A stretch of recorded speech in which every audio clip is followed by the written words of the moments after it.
So we've come out bottle digging today with Bud and West Country Mudlarks, Ian and Louise. Ian and Louise, yeah.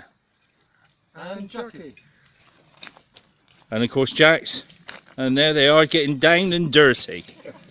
Scrape around in a minute. I reckon I should be digging for a good 10 minutes today. Oh, lovely.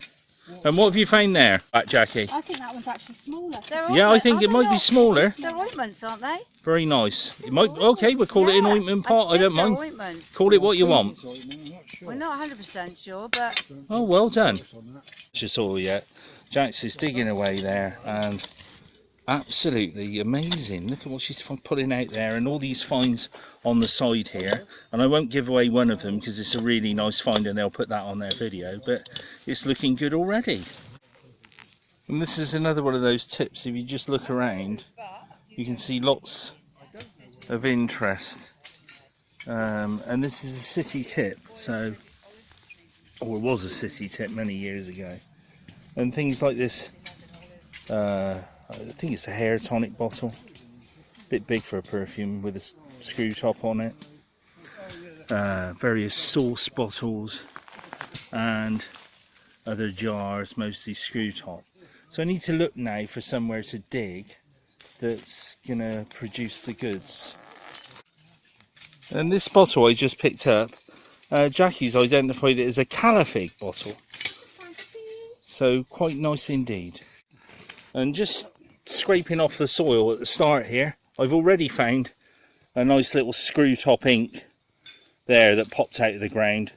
It's a screw top, but like Bud said before on the last video, you don't want to ignore the screw tops. They can be interesting too. And there is something on the bottom of it, but I haven't got my glasses on, so I couldn't tell you what it is. And not dynamic in any way at all, but just pulled out this small brown medicine bottle, not a screw top. Would have had a little stopper in it, I think. Or is it a screw top? No, it's not a screw top. Would have had a little stopper in it, but a nice brown colour there. I'll probably give that to Jackie later and she can put it in her brown collection. And just down here, I just pulled out this. Might not seem to be much, but probably a bit historical. It's a nice old enamel dish. Bud has just picked this out. What is it, Bud? It's a lovely old Chloros bottle. If you can see the writing on there. Probably 1930s disinfectant cleaner, chlorine cleaner I should say. Well done. There we are.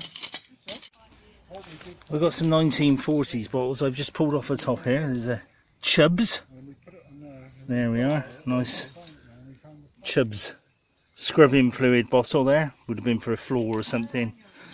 Possibly 1930s or perhaps even later than that. And a nice little J's fluid with some writing on it there and the measurements on the side.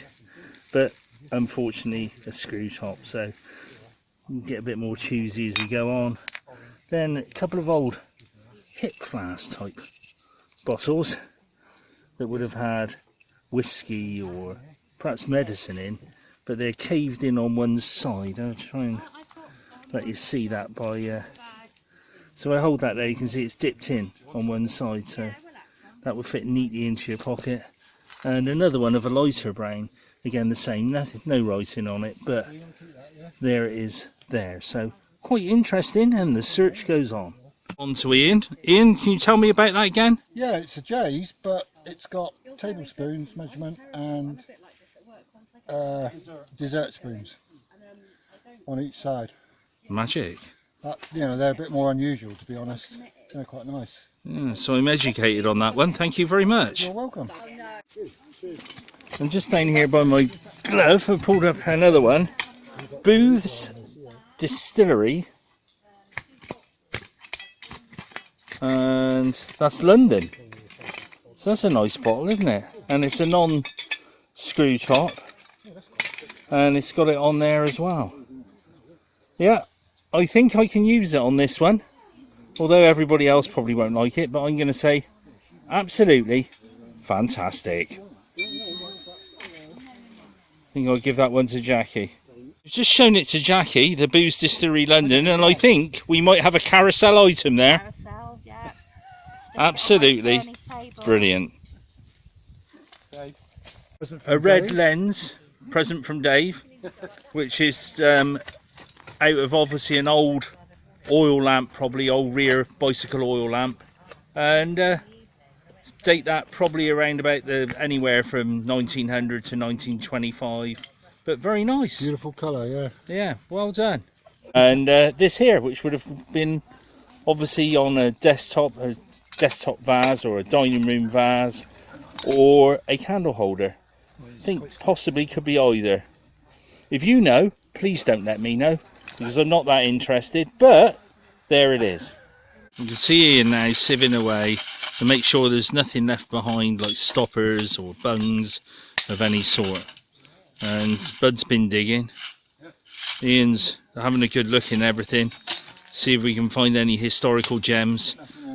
As per usual, I'm just walking around with the camera filming because I'm the laziest bottle digger that ever trod the planet. And they're just having a great time hooking through it. And it's nice to watch other people work. And Jackie's hooking out saucepans now.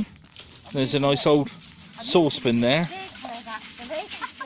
And you can... Oh! And we've got a plate just come out there. A bit of an old... tureen there. Very nice. Very nice indeed. Back to Jackie, and looking down on the floor there, we'll call that Jackie's Gems. And you can see them all on the floor. Jackie's Gems. We've got the most interesting part, which she'll show you on her video, is this. I believe it to be a top of a chemist's jar. Very nice indeed. And here we've got a quintet, that means 4, of cordial bottles.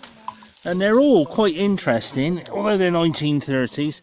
But you've got this one here with a stippled feeling all the way over it. Absolutely lovely. Really like that one. If I was collecting bottles, I'd say, oh, that's a keeper. But it's really interesting. It feels very tactile, feels very nice. And then we've got the other ones here with the different patterns on, and this one here with a twist and pattern and stipple on this one. Very nice. And absolutely loads of these medicine bottles around here like this. And just looking over here, got a little cream pot there too, so there's interest everywhere you look. And here, got a nice embossed jar there. And I haven't got my glasses on, what a shame. I actually discovered what it was. It's a Brill cream bottle.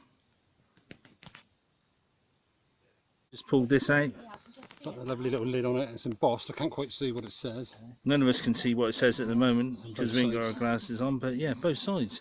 And that little top on. What sort of top's that, Dave? I think it's a cork top, but I don't want to force it just yet.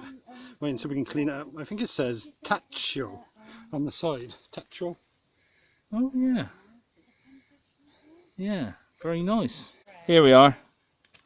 A nice little pill bottle, we call it, with a blank top end on there. And David's just pulled this out, or aka Bud. Oh, it was. And they're also just pulled out half a ginger jar. Half a ginger jar as well. Very nice. What have you found, Bud? I'm going to say 1920s, 1930s. It's what's left of an old coil from a car, probably a 6-volt Lovely. system. But well, that's really interesting. Bakelite top. The rest of it's vanished. Yeah, probably 1920s, 1930s. And just down here, heartbreaker I know, but look at this old Exide battery case. Glass case, what a heartbreaker that is. If that had been complete, would have loved that, but it matches the car coil theme, so totally different. And Dave's just pulled out this, which we believe to be a perfume sampler that the ladies would have had perfume from in the Georgian city here with all the good shops and everything else. Would have had a cork in the top and they would have taken perfume from that, so very nice little find. And bottles everywhere. Got small poison screw top one. One of the Foster Clark lemonades. Another screw top one. Loads of little pots and bovrils, things like that. So really just one fantastic find from my point of view, but it's been a great time on the tip and thoroughly enjoyed it. You can just see the sunlight coming through, it's very overgrown. And I think we'll be ending our little trip soon. I know you told your friend you're not okay, and tell me what's wrong and why you never said you felt that way.